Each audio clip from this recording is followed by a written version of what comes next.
All right, we are live. Hopefully we'll get some attendees in a moment.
Oh, yay, there's attendees.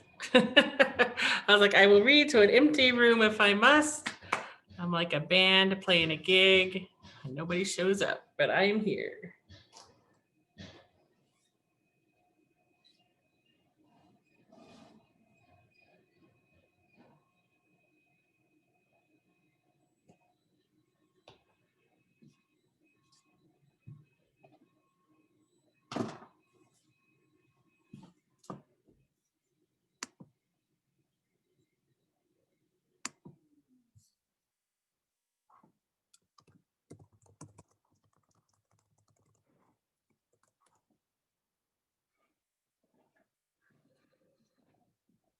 Okay, I don't know if I'm supposed to wait. Meg? I think you can start at your leisure. People will Okay. trickle in and it will also be recorded. So, Oh, okay. Excellent. Okay, so I think there's probably a few folks here. So I'm going to go ahead and start. But let me get myself organized. So I have to tell you, it is, of course, Saturday afternoon, and it is a bit nuts at my house. There are workers in my house I just moved. So there are workers at my house installing fire alarms and carbon and monoxide alarms. And so you might hear some drilling. You might even get I might have someone come to my office door and I might have to step away for a moment. So please just bear with me. I apologize. A certain husband was supposed to be here to help me sort of run herd, and he's not home yet. So I might have to do that on my own. Send all complaints to him. Let's see. Okay. Let's see. And I'm just telling him I'm sorry. So what a hot mess my life is today. So thank you for coming. What I really wanted to do this hour, they said I could sort of do anything. And really my favorite thing to do is read. So I'm probably just going to read to you a selection of works. I write, if you don't know who I am, I'm Rebecca Roanhorse, and I write both short fiction and novels.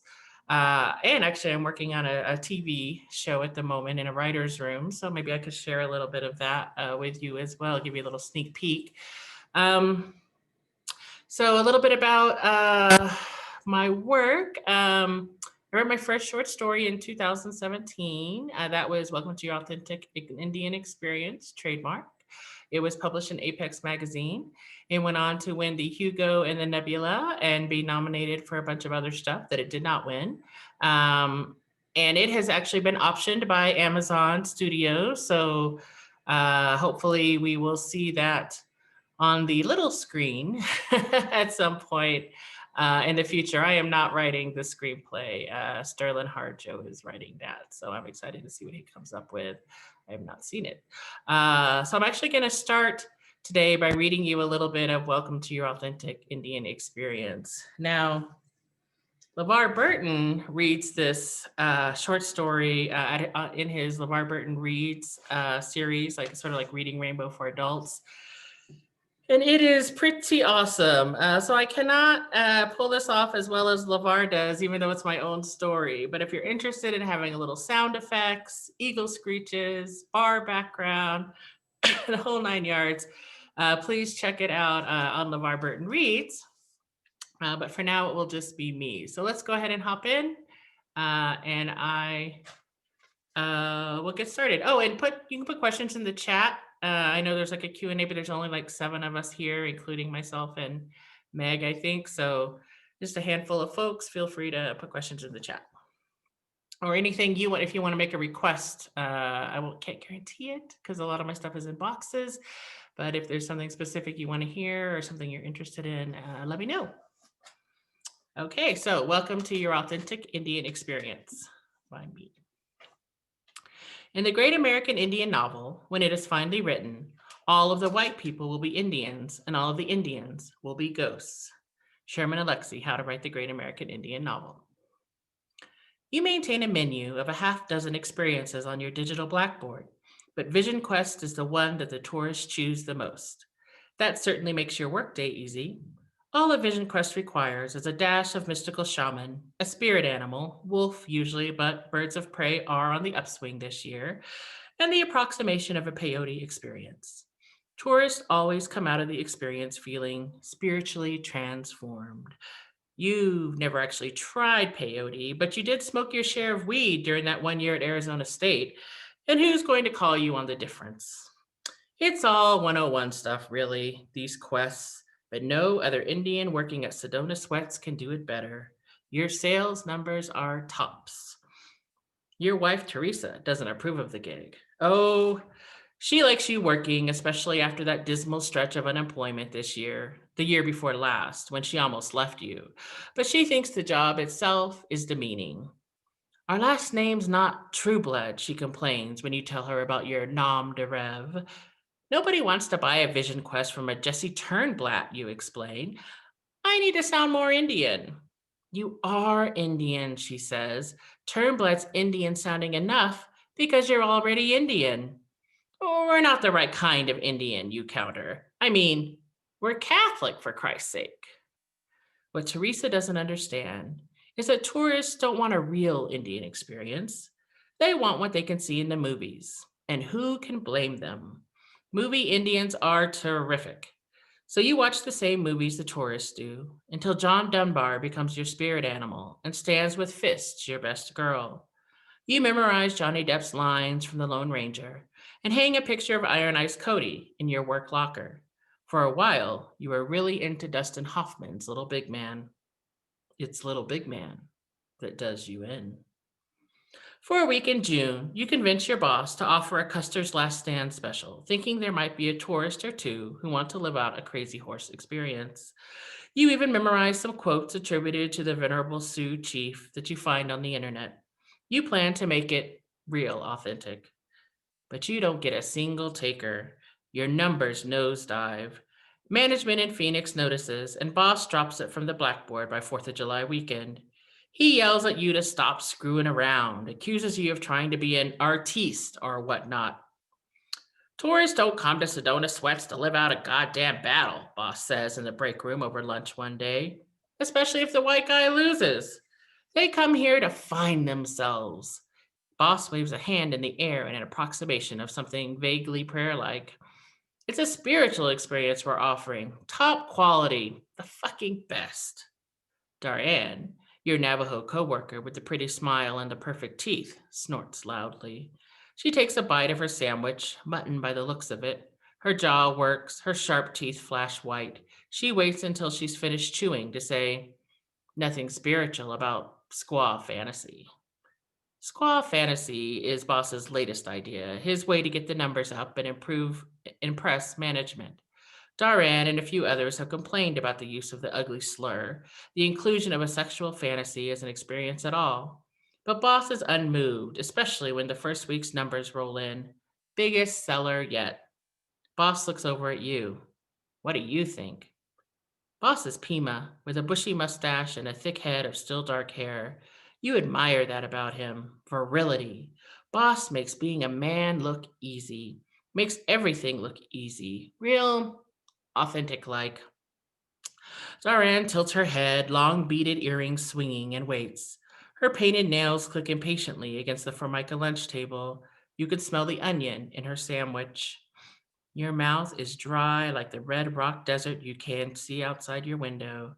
If you say squaw fantasy is demeaning, boss will mock you, call you a pussy or worse. If you say you think it's okay, Daran and her crew will put you on the list of guys who are assholes, and you'll deserve it. You sip your bottled water, stalling. Decide in the wake of the crazy horse debacle that boss's approval means more than Daran's and venture. I mean, if the tourists like it. Boss slaps the table triumphant. Daran's face twists in disgust. What does Teresa think of that? Jesse, she spits at you. You tell him boss is thinking of adding savage braves to the menu next. He's going to have you in a loincloth and hair down to your ass. See how you like it. Your face heats up, embarrassed. You push away from the table too quickly, and the flimsy top teeters. You can hear Boss's shouts of protest as his vending machine lemonade tilts dangerously, and Daran's mocking laugh. But it all comes to your ears through a shroud of thick cotton. You mumble something about getting back to work. The sound of arguing trails you down the hall. You change in the locker room and shuffle down to the pod marked with your name. You unlock the hatch and crawl in. Some people find the pod claustrophobic, but you like the cool metal container, the tight fit. It's comforting. The VR helmet fits snugly on your head, the breathing mask over your nose and mouth. With a shiver of anticipation, you give the pod your experience settings, add the other necessary details to flesh things out. The screen prompts you to pick a tourist connection from a waiting list, but you ignore it, blinking through the options screen until you get to the final confirmation. You brace for the mild nausea that always comes when you relocate in and out of an experience. The first sensation is always smell. Sweet grass and wood smoke and the rich loam of the northern plains. Even though it's fake, receptors firing under the coaxing of a machine, you relax into the sense. You grew up in the desert among people who appreciate cedar and pinon and red earth, but there's still something home-like about this prairie place. Or maybe you watch too much TV. You really aren't sure anymore. And I will stop there. So things take a turn for Jesse if you're interested in finding out what happens if you haven't read the short story before. And things don't go well. I'll put it that way. And I always like to tell, like when I get to do a reading, I get to tell you a little bit about, how the story was drafted. And you might have noticed it's in second person. And the story, I originally wrote this story in third person because second person can be really tricky and sometimes it's a little gimmicky. And I wasn't sure, that that's something I wanted to take on, but it just was flat in third person. It didn't seem alive, and I realized I really wanted to bring the reader into the story. I wanted the reader to feel sort of that tension, for lack of a better word, an indictment in sort of the erasure of indigenous cultures, and not just for non-natives, because if you read the story, you'll notice the sort of twists that happen. Jesse's wife and Jesse's friends all sort of fall onto the side of buying the fake Indian over the real Indian. So it's about the performance of culture, right? And sometimes the performance is more impressive than the real deal.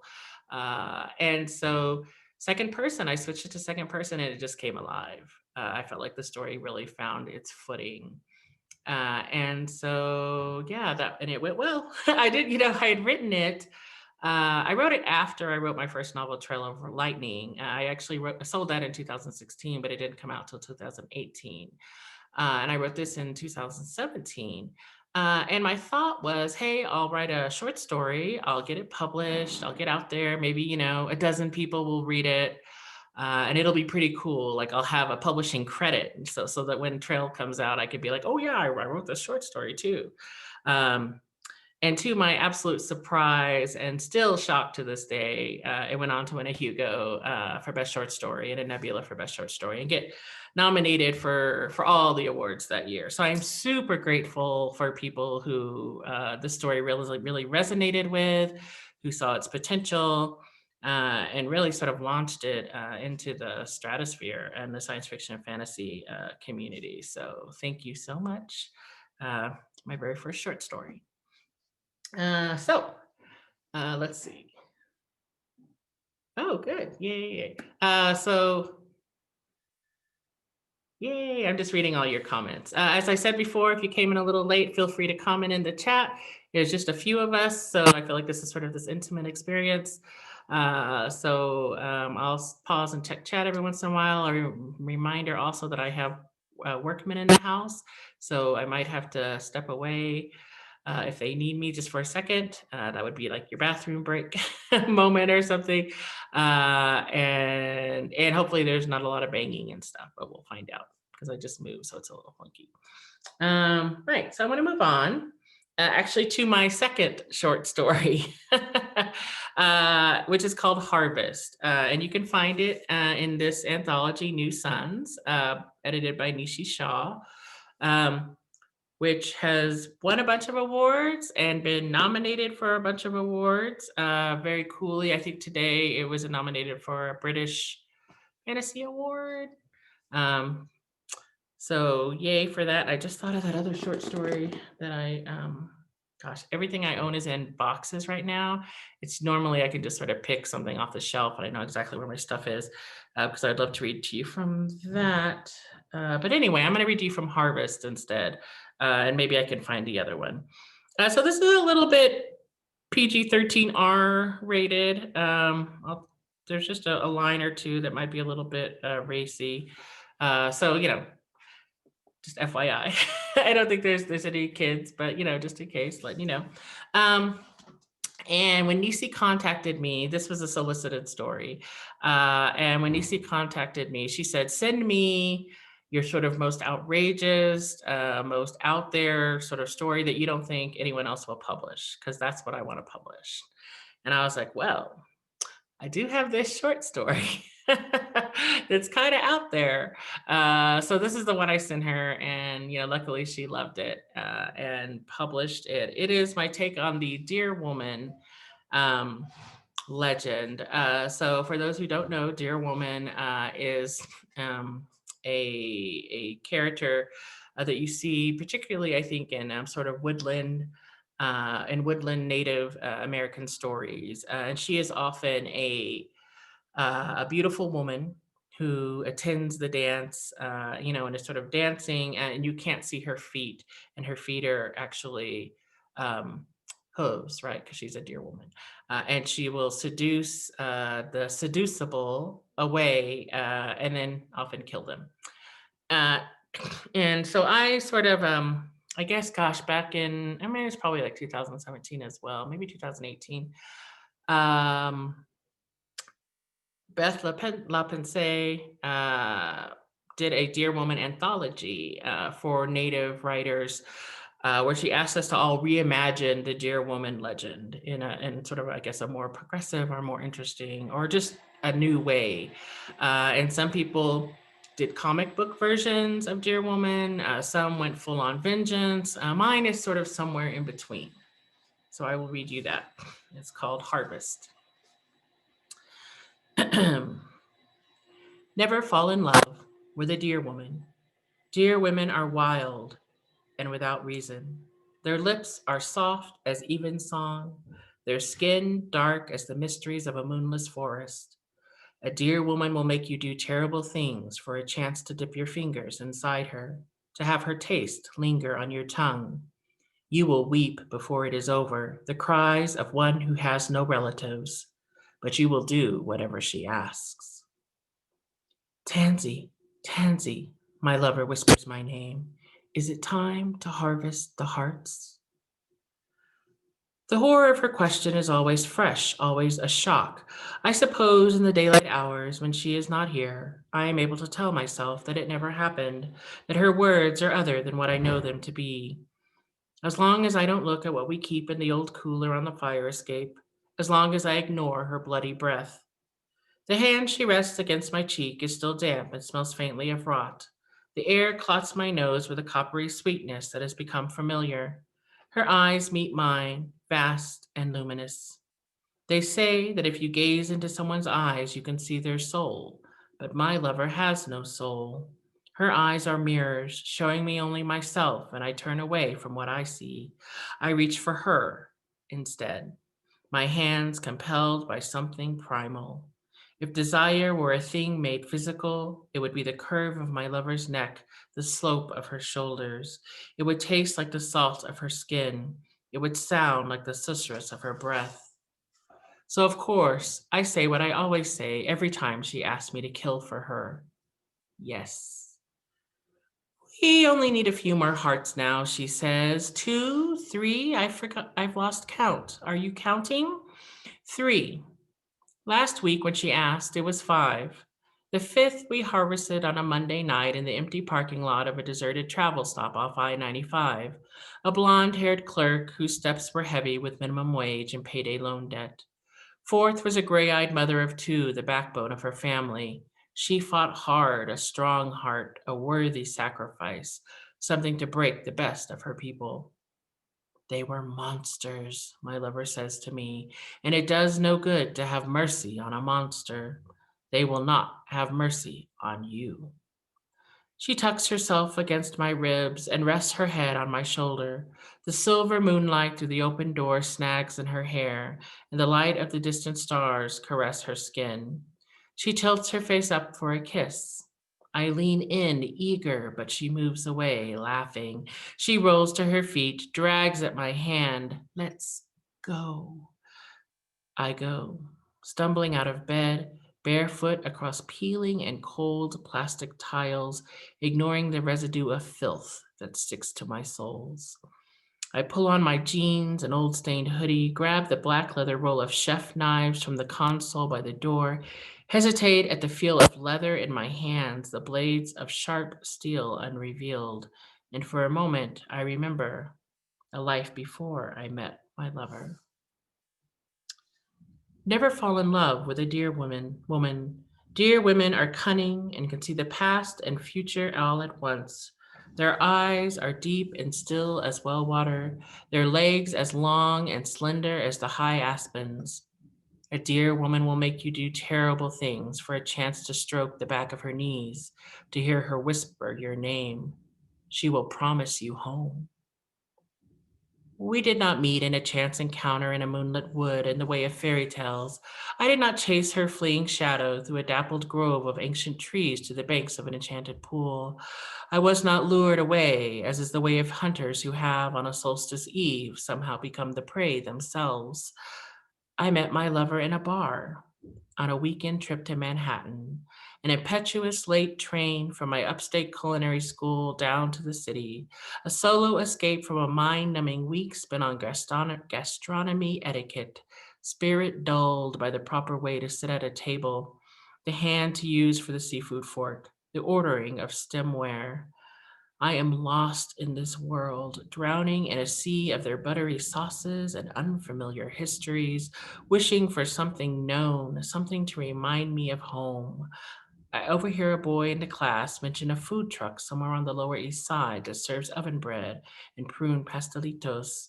It feels like a sign. New York City is a big, noisy, a foreign place, but I am not afraid of it. It beckons, asking me to let go, to become someone else.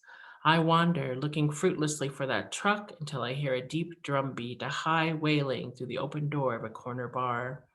She is there, wearing white, a dress that leaves her brown shoulders bare, a skirt that gambols lovingly around her long legs to brush the floor. She dances the kind of dance that draws stares, the dance that reminds you of the whirl of the starry heavens, of places that exist far away from the concrete canyons. She is graceful and undisciplined all at once, an invitation to question one's life's choices. When she stops, she falls into the high back chair next to me at the bar, laughing and flushed. She ignores the others, men and women, who crowd around her to buy her a drink. She looks at me, and I make the mistake of looking back. We drink Saint Germain, her neat in a shot glass, because she says it's like a shot of summer straight to her veins. I take mine with gin and ice and lemon and agree.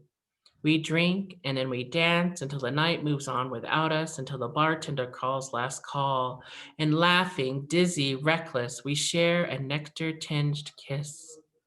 I should have known then, but in the ways of new lust, all I could know was the slip of her hips and the flirt of her long fingers, the flavor of white flowers staining her lips. Now I understand, in the way of those doomed, that I was being seduced. But like all fools whose desires leave them dashed upon rocks or lost on a fairy's lair, knowledge comes too late for salvation. I never find that food truck that tasted like home. And I'll stop there. As you can imagine, that too does not go well. I sense a theme in my works. So yes, that is Harvest. That's probably one of the more, I don't know, unusual stories, short stories I think I've read. So if you want to find out what happens to our lesbian serial killers, feel free to check out Harvest. It's in New Sons. It's also on Uncanny Magazine. They reprinted it. So you can find it online for free, actually. So you can look for that. Let's see. What's next? I don't know if anyone has a preference. I guess I should probably, excuse me. Oh, 3:26. Okay, good. So time's going fast. So why don't I actually, so if you have questions, maybe put them in the Q&A or in the chat. If I see a question pop up, I'm happy to try to answer it. If not, I'll just kind of keep reading to you so you can just sort of kick back on your Saturday afternoon and let the dulcet tones of my voice, soothe you. Hopefully you don't fall asleep. That's the only caveat. Let's see. I thought also I should probably read from Trail of Lightning. So let me find it on here.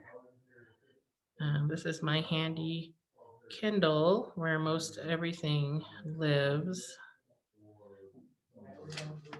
So this is the Kindle that I've had since forever. This thing has survived like being stuck out in the rain, being lost on airplanes. Like it has been through hell, but it is still sturdy and it has not failed me. I even cracked the screen and I thought, well, that's the end of that, but it survived.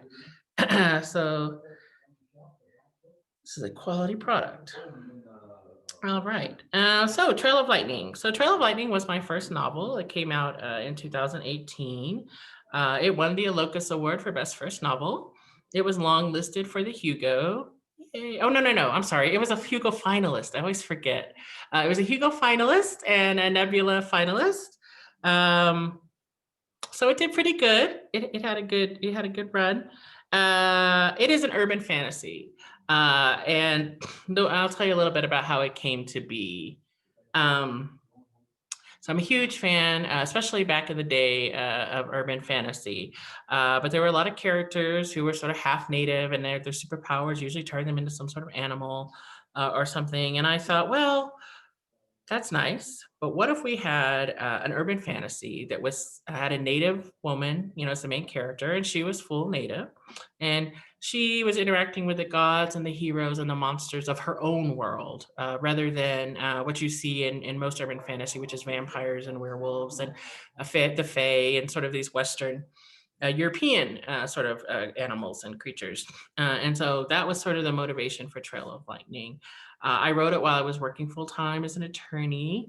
I wrote it mostly for me, just to sort of keep myself sane. It was a call, as Toni Morrison extols us to write a story that you want to read. If a story doesn't exist, then you should create it. So that's what I really tried to do with this. And only after I had written it, I joined a NaNoWriMo group. So and met some wonderful local women who were not sci-fi fantasy readers or writers at all. One was like a romance writer, one was like a science writer, and one was like a self-help writer. But they all showed up every Saturday to write at this cafe. And so that was the discipline and the camaraderie I needed to keep going to finish this. And after I finished, they were like, "It's good. You should try to get it published." And I was like, "Really? Are you sure?" Like, I don't think so. I'm like, "Just try it." So I sent it out. I did some research into agents. I found an agent actually out in Denver, Sarah Megabo at KT Literary, and I sent it to her among others. And she was the one that I clicked with. She really got the story, and she said she picks 3 or 4 out of about 20,000 slush um, queries every year, and Trail of Lightning luckily was one of them. We sold it in about a week, and the rest is sort of history. So I'll read you a little bit from Trail of Lightning. Content warning: violence. If you're not familiar with my work, violence. Chapter 2. I follow the easy tracks, broken branches and grass shine up the mountain for over an hour with no visual on my prey. I keep moving anyway, sure of my path, and for a moment, lost in the beauty of the waning sunlight and the steady rhythm of my breath, I forget I am here to kill something. The forest surrounds me, ponderosa and blue spruce spread across the high desert mountains, sheltering small badgers and mice and night birds. Pine trees scent the air, their fallen needles crunching softly under my feet. Insects drone happily in the cooling evening, buzzing near my ears, attracted to my sweat. There is a beauty here, a calmness that I savor. I will savor the bloodshed too, no doubt, but this balance between earth and animal and self feels right, feels true. The sun sets, the moon rises, and the night settles in thick around me. The trees become shadows, the creatures flee from night predators, and the insects fly away. My pleasure fades along with my daylight. I keep moving until the stench of corruption grows so strong it becomes overwhelming. Dread, like a dark intuition, builds in my stomach, telling me I must almost be there. I swallow my fear, my mouth dry and sour, and keep going. I run my hands across my weapons again, just to be sure. A flicker of light ahead on the path catches my eye and draws me closer. I hunch down and move in for a better look. A campfire flutters and shivers, casting haphazard flames against the trunks of tall trees. The fire tries its best to rise higher, but it's just a bunch of loose sticks thrown in a shallow dugout, quickly consumed and not up to the task. I circle south to come in somewhere downwind and east of the camp. I load my shotgun with shells full of corn pollen and obsidian shot, both sacred to the Dene, ammo meant for taking on the Yi Nalgoshi and the GD and any of the other monsters that call Deneta home. If I'm wrong and this monster is of the more common human variety, the ammo will work just fine on him too. A hole in the heart is a hole in the heart, no matter what makes it. I find a good spot, foliage providing me coverage, but not breaking my line of sight into the camp, and I brace the shotgun against my shoulder. I sight down the barrel. What I see turns my stomach. The monster looks like a man, but I know better. He lies stretched out on a blue sleeping bag under a makeshift lean-to, rough canvas tarp strung across 2 ponderosas with trading post twine. The bulk of his body hides the girl from view, but I can hear her, a low whimpering mewing as his mouth works at her neck, and she begs him to stop. He doesn't stop. Rage floods my body, turns my vision hazy as I fight a wave of memory. The remembered feel of a man's weight holding my own body down, blood thick and choking in my mouth as powerful fingers grip my skull and slam my head into the floor, a strong smell of wrongness in my nose. The memory shudders through me, makes my hands unsteady.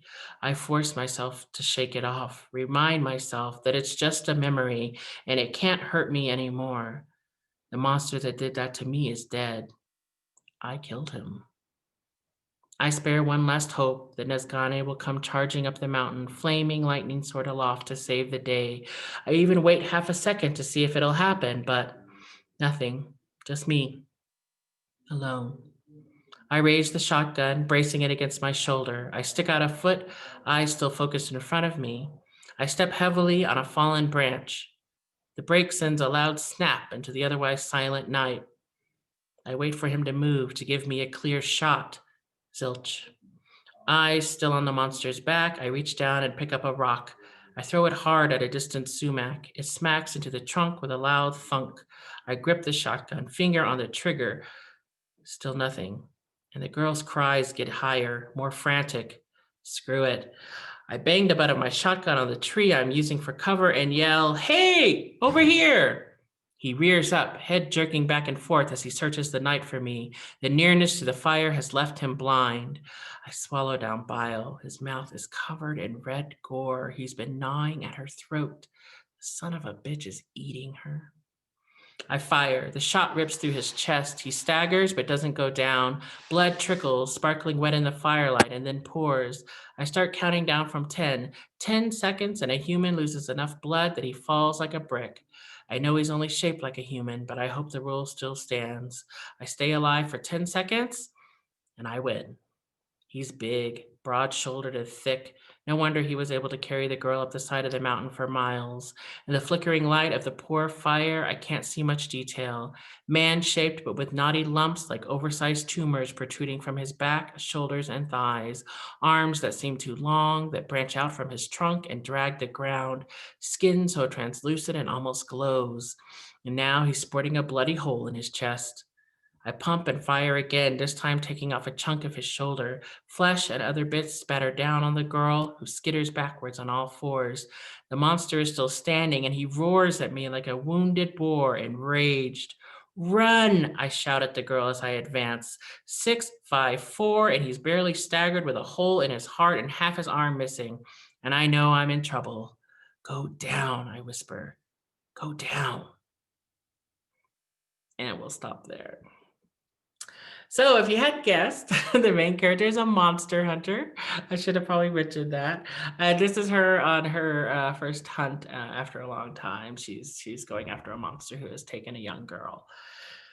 Yeah, so that is Trail of Lightning, if you want to check that out. Let's see how we're doing on time. Okay, let's see if we have one question in the chat, Rebecca. Okay, let's see. I'm so blind. It's okay. I'll read it for you. Thank you. It's from Matthew Squire. It's, what was storytelling like in your childhood? I have a lot of historical stuff that I remember, for instance. Have you drawn on anything that was passed down to you? No.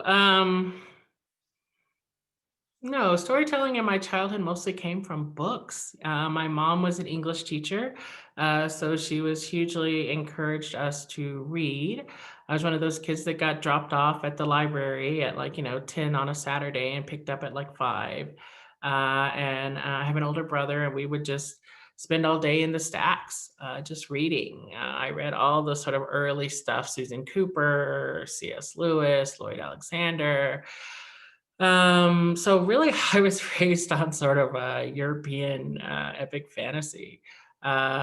So no, a lot of the stories I learned, like the Navajo traditional stories, from law school. Actually, I had a professor who was a past Navajo Supreme Court justice, and he taught a class in Navajo law. And the first day, here we are, all these eager law students. He came in and put down, this big chunk of stories, this high. And we're like, what is this? We're used to our books, case law. And he's like, you can't understand Navajo law until you understand Navajo traditional stories.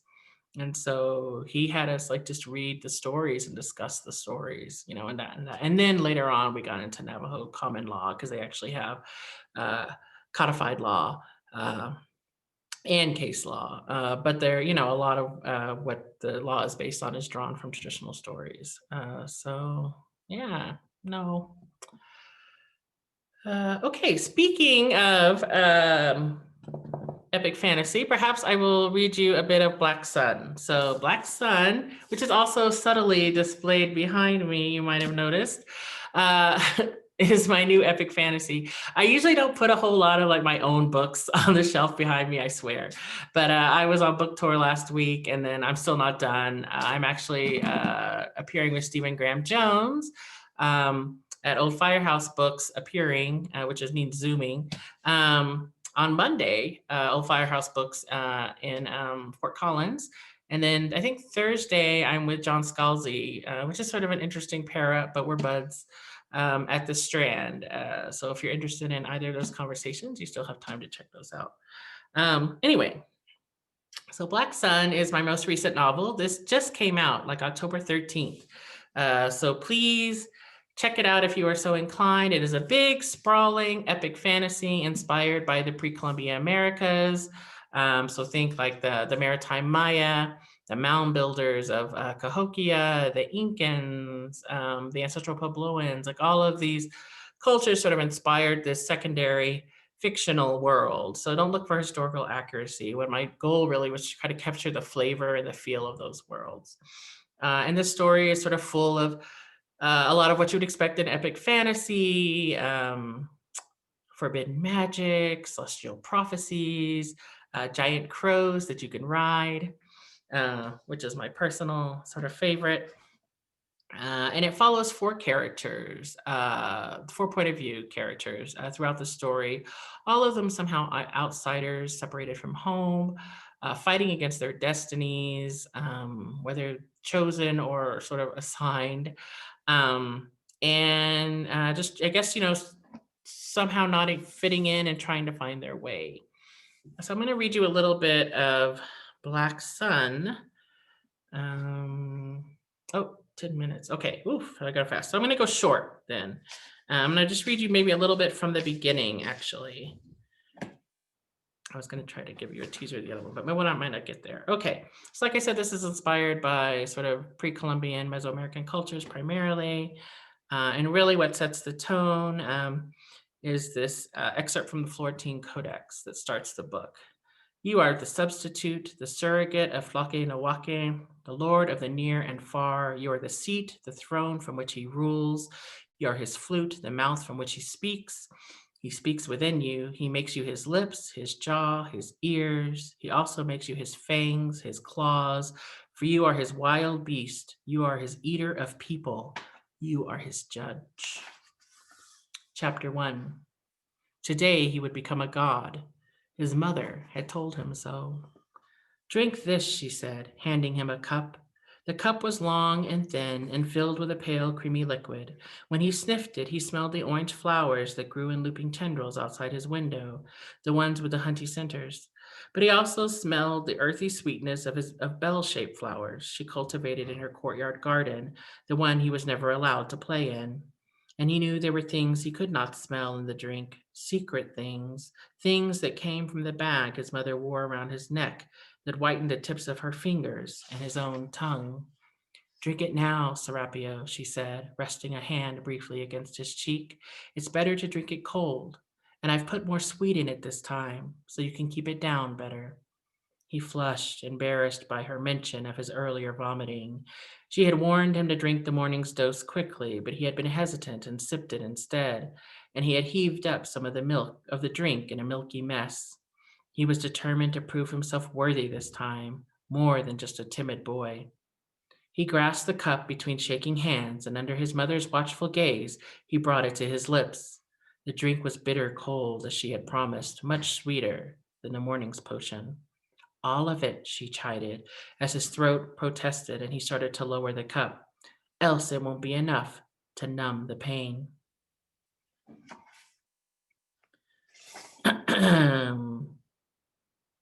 Skipping. She used a special kind of blade he had never seen, thin and delicate and very sharp. She talked to him as she worked, telling him that if he had been with his clan, a beloved uncle or cousin would have carved the heihan over a series of months or even years, but there was no time left, and it had to be her today. Then she had told him tales of the great crow god as she cut curving lines, the suggestions of crow wings across his shoulders and down his lateral muscles. It had burned like sticking his hand in the fire, perhaps because he hadn't drunk the full measure of the drink, but he had endured the pain with only a whimper. Next, she made him sit up, and she had cut a crow skull at the base of his throat, beak extending down his chest so it sat like a pendant in his skin. The pain was tenfold worse than the wings had been, and the only thing that had kept him from screaming was the fear that she might accidentally slice his throat if he moved too suddenly. He knew his mother's people carved their flesh as a symbol of their perpetual mourning for what was lost, and he was proud to bear the heian, but tears still flowed down his cheeks. When she was done, she had taken in her handiwork with a critical eye. Now they will recognize you when you go home, even if you look too much Obreshi. Her words stung, especially now that she would say them, even as she marked him. Now that he wasn't used, not that he wasn't used to the observations, the teasing from other children, that he looked not enough this or too much that. Is Obreshi bad? He dared to ask, the poison making him overbold. Obreshi was certainly the only home he had ever known. He'd always understood that his mother was the foreigner here. She came from a city called Tova that was far away and belonged to a people who called themselves Carrion Crow. But his father was Obreshi and a lord. This was his ancestral home they lived in, his family's land the workers tilled. The boy had even been given an Obreji name. He had also inherited the curling hair and slightly paler face of his father's people, although his narrow eyes, wide mouth, and broad cheeks were his mother's.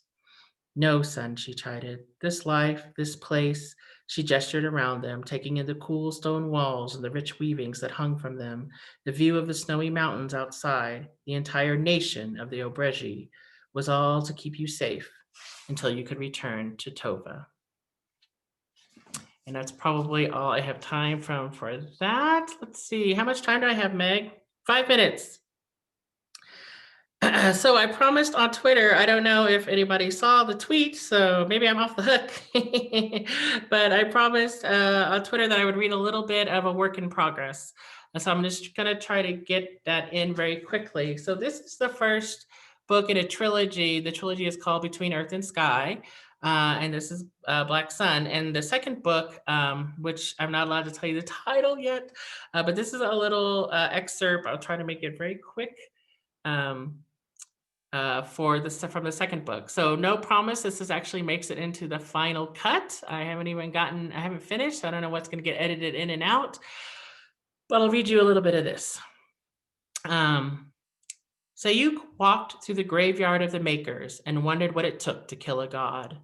She was a spear maiden of Hokaiya and carried her weapon at her side, the tip edged with obsidian, sharp enough to part flesh like water. She kept an enchantment brewed from hummingbird blood in a vial around her neck that made her immune to shadow sorcery, and she was well trained, educated at the War College. And yet, as she gaped at the god bones around her, the calcified white stone hoodoos and narrow twisting red earth path that cut between the eerie rock forest, she did not think herself enough to bring a god to its end. Well, something killed them, as Node drawled, leaning in close to her as they followed the only path that led to the heart of the graveyard, the place they called the Tangle. Good news for us. How do you do that? She asked, annoyed. Do what? Always know what I'm thinking. Maybe I'm a dream walker, he said, eyes big, and I travel your dreams. Leave her be, Omataya said from ahead of them. This is her first time in the graveyard. The woman looked back over her shoulder, her fierce eyes catching Sayuk's briefly before shifting to Asnode, bringing up the rear. You pissed your pants the first time you went into the tangle, too. Everyone does, he says, unfazed, before turning his attention back to Sayuk. Just don't let the fear get in here. He tapped his temple. You see these god bones and wonder how they died and who killed them and how, and if you would have what it takes to do the deed. And you don't? The curving pale stone that rose around them made Sayok feel like she was walking through the ribcage of a leviathan. She had seen Asnode fight, and he was formidable, but he was nothing compared to this place. Everything can be killed, including gods. Why shouldn't I be the one to kill them? Maybe they killed each other, Omataya offered, voice somber. It was so dark that her words came back disembodied, as if the rocks were speaking with the warrior woman's voice. Maybe it takes a god to kill a god. And I'm going to stop there because we don't have time. We're running out of time. But that gives you a little taste of the second book, where the gods go to war. Or somebody goes to war. Okay, so I think we're almost done. So thank you, everybody. I super appreciate you guys coming, so I didn't have to just sit in an empty room. sad the band that shows up at the gig and nobody's there. Of course, Meg is here, so she would have just had to listen to me the whole time. Cheerfully so. Don't forget, Rebecca has a coffee clutch tomorrow morning. You can still sign up for tickets on the MileHiCon website. The MHC 52, to be specific, not the regular MileHiCon website. Very cool. All right. Thank you, everybody. I appreciate it. Have a great Saturday.